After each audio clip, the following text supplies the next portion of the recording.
How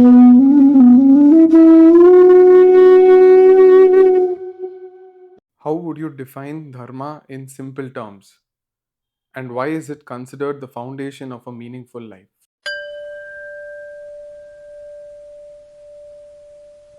See, dharma is that which holds everything together. Dharma is the bond. It holds the whole universe together. Dhareti iti dharma. That which holds everything together is dharma. Right? That which protects, that which supports the universe is dharma. If you have 1,000 thoughts in your consciousness, in your mind, if you have 1,000 thoughts, what will happen to you at a given time? If you have 1,000 thoughts going in 1,000 different directions, is there harmony in your mind? You will be chaotic, right? We want to do this, but we want to do something else. So there is conflict. When there is conflict, there is strife, there is suffering, and the work and the body suffers, the mind suffers, the individual suffers. Right? Similarly, when in the world, 1,000 different people have 1,000 different ideologies and are all fighting, there will be conflict. Right? It's not that conflict does not exist because there are 1,000 different ideologies. Conflict exists because every ideology will say, my ideology is correct, you must follow it, you must do as I say. Right? Everyone wants to become the leader and say, you follow me, and then there will be peace. That is not peace. That is not the way of peace. Right? There will be conflict. So dharma is that which unifies all these other ideologies, all these other concepts, and says there is one. There is one God. Right? We are all one people. Samatva bhava. Everything is one. That which holds everything together. Be kind. Be compassionate. Give up violence. Give up, himsa. Practice ahimsa. Have mercy on people. Give freely. This is also dharma. This is external dharma. Internally, a sense of vairagya, trupta, being a trupta. Trupta is being contented. That is dharma. I am contented with what I have. That is also dharma. I am not greedy for more.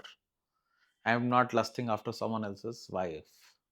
This is dharma because your mind is at peace. I will speak the truth. There is no conflict. I will not hurt others. I will not hurt anybody. These are all dharma. These are all expressions of dharma. Right? So dharma gives meaning because it gives peace. Dharma is another name for peace. Right? It is the means of attaining peace, inner and outer. What is the difference between personal dharma, Svadharma, and the universal dharma, Sanatana Dharma? Personal dharma is called Svadharma, and universal dharma is called Sanatana Dharma. What is the difference now between personal and universal? Right? I will briefly tell you. The father should play the role of a father. The mother should play the role of a mother. Right? What I mean by this is that the mother can give birth to children. Only she can do that. If the father tries to give birth, is it possible? It is not the law of nature. Right? I'm not going into gender politics. I'm talking about roles that people play. Right? I'm talking about roles. Like a barber is good at cutting hair, so he must cut the hair. Can a doctor, can a surgeon, no matter how amazing he is, can he be a good barber without training? It is not possible. So when we speak of Sanatana Dharma, it is all the characters in the society should play their roles to the best of their ability without harming others. Right? A politician or a king, what we call a king, or the head of state, must do his dharma is to rule. His dharma is to administer. Right? His dharma is to collect taxes and utilize those taxes to the benefit of people. That is his dharma. So he must do everything in his role to collect taxes and provide benefits to the people. He must govern. Right? A judge, for example, must give fair judgments, must provide justice. So the dharma of a judge is to provide judgments, is to provide justice. The dharma of a king is to provide protection for the people, is to create good administrative services, you know, is protection and provision for the people. That is the role of a king, for example. Right? The barber, he is also important. He must cut the hair. Right? A surgeon must do his duty and save lives. He must do surgeries. This is each person's dharma. That is called Svadharma. I must do what I am doing. In Bhagavad Gita, Krishna says, doing your own dharma, even if it's faulty, is better than doing someone else's dharma. You got it? So you must play the role that is assigned to you.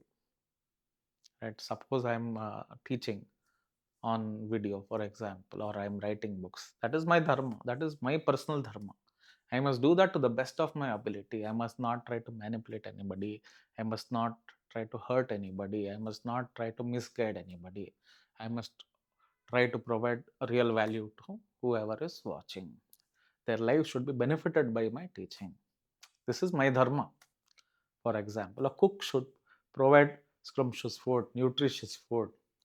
He should not make a dish, or he should not cook in a way that is harmful to the body of whoever is eating. This is each person's dharma. This is called Svadharma. There are other aspects, but this is on a very, very basic level. This is Svadharma. Sanatana Dharma is the dharma of all these people together. Right? As a citizen, I have certain responsibilities towards my country. I must safeguard my country to whatever degree. I must not, I must keep my country clean. I must vote. For example, I am a citizen of this country. I have voting rights. I must vote. Right? To the best of my ability, I must do the voting. I must keep my surroundings clean. Things like that. As a citizen, as a global citizen, my carbon footprint, for example, I'm just giving you an example. Use of plastic. I must not harm Mother Earth to the best of my ability. This is all part of Sanatana Dharma. Get it? This is universal dharma. And there are, to an extent, your constitution rules may change, but the rule of the universe always remains the same. The rule of the universe is always compassion. Compassion has never been changed. You must always be compassionate, even towards your enemies. That doesn't mean you do not destroy your enemies. Even in destruction, there is compassion. You must do what is right, but there is compassion, there is kindness. There are rules. Whatever holds the society together, it is Sanatana, it is Dharma. What Sanatana means is that which is universal. It does not belong to India or to me or to Hindus per se. Right? And how can you be a good Sanatani? The idea is, how can you be a good Sanatani? How can you be a good citizen? How can you be a good doctor, a good engineer, whatever it is you are doing? Is first you have to remove the strife in your consciousness. Whatever struggles you have in your consciousness, you must be able to overcome it. Because if you have pain within you, what do you give the world? You will give pain, because this is the language you understand. Right? If you are depressed, when you meet with 10 people, what are you giving them? You're not giving them happiness. You might try to give them happiness, but somewhere deep down there is so much sadness within you. We share what we have. There is anger in you. Wherever you go, you make other people angry, because you're constantly looking for a fight. There's hatred in you. You're making other people, hateful. There is a very good chance of this happening to a large degree. Right? If you're spiteful, suppose some people are very critical, right? And they go around telling, no, I call spade a spade. Right? Nobody is asking for your opinion, but you will go and call a, be rude and be hurtful and be critical of others, and wash it off saying, I'm like this. That is not the way. What have you gotten with this activity? What did you achieve by putting somebody else down, by being critical of somebody who did not probably deserve it, who did not ask for it? Nobody asked for your criticism. So whatever we have within ourselves, we share with the world outside. So that's why Svadharma is important. What do you want to share with the world? What is world peace? For example, how does the world become peaceful? Only when the individual is at peace, then the world can be at peace. If the individual is full of strife, he cannot provide peace. Right? Only when you are at peace can you provide any peace to other people. Only when there is wisdom within you, then only it can be shared with the world outside. Only if there is some joy within you, you can give to the world outside freely. Right? So Swadharma, without Swadharma, there is no Sanatana Dharma. Having hate within you, you want to tell the world, my religion is the greatest, I am the best, we are the best, we are thousands of years old. We are copying other people who are doing the same thing, who are hateful. Right? We don't want to do those things. You want to practice Sanatana Dharma, practice Swadharma. If you practice Swadharma, like the sun shines of its own accord, right? Because the sun is shining, the whole universe, the whole world rotates around the sun, right? All the planets rotate around the sun, and that magnetic, that that whole gravity, everything is there associated with the sun, and it is nourished. The people of the world are nourished by the sun. Similarly, you should become that sun of consciousness where you are shining forth positivity. Naturally people will be attracted to you. You don't need to come and tell, follow my dharma, follow my religion, follow my sect, we have some amazing things. Naturally, like how bees are attracted to the flowers, wherever there is fragrance, the bees come and they collect the honey. Similarly, when you purify yourself, right, when you practice your swadharma, when you practice dharma to, that itself is enough. Whatever needs to happen positively, all the auspiciousness will descend upon you and will descend upon all those people who come in contact with you. How can we discover our Swadharma or true calling in life? See, whatever comes naturally to you, right? See, we are all at different junctures in our life. Not everybody is on the, we're all on the same path in a way, but we're at different junctures. Someone's already walked 100 miles, someone's on the first mile, someone's on the 30th mile. See, all these roads that appear to be going in different directions, they say all roads lead to Rome. Similarly, all these roads lead to your spiritual home. That is your own heart. That is yourself. We are not looking for anything else. If whether you're looking for wealth, you're looking for money, whatever it is you're looking for in life, love, we're always constantly looking for our own self, right? Because the self, this Atman, is the source of happiness, is the source of love. When you hold the hands of your beloved, you feel a warm feeling inside within you, right? That warm feeling is coming from your heart, from your heart. It's not coming from elsewhere. That warmth is not coming from elsewhere. That happiness that arises in you is from within. So this is the true place of happiness. The happiness does not lie in the hands of your beloved. The beloved can leave your hand and disappear. Then what happens to your happiness? Will you forever be unhappy? So whatever you do professionally, whether you want to be an actor, you want to be an artist, you want to be a singer, a dancer, whatever it is, you want to be an engineer, you want to be a scientist, all these things are good in its own way. That is something you want to do. But why are we doing that? The true purpose is to find happiness, and happiness is within. So, regardless of any profession, anything, never dissuade yourself from finding your own self. That should be done first. Because first we must understand to find our true purpose. For example, when we say, I want to find my true purpose in life, who wants to find the purpose? Why do you want to seek purpose? And who is it that wants to seek this purpose? Right? Who wants to seek this purpose? There must be an individual who wants purpose. And why does he want to find his purpose? Why do you want to find purpose? What are you going to achieve with this purpose? Happiness, some sense of peace, contentment. Go directly to the source. That is only the purpose. What are the consequences of living out of alignment with Dharma, both individually and collectively? See, collective dharma is only a reflection of individual dharma. Right? There is no separate thing as collective dharma. It is only a reflection of your own individual dharma. How you are within, that expression happens externally. Right? If 10 people gather, how they are within, that expression happens outside, and that is the society. 100 people gather, that is the society, that's your neighborhood. 1,000 people gather, that's your locality. If a million people gather, that's your city. Right? It is a reflection of who you are inside.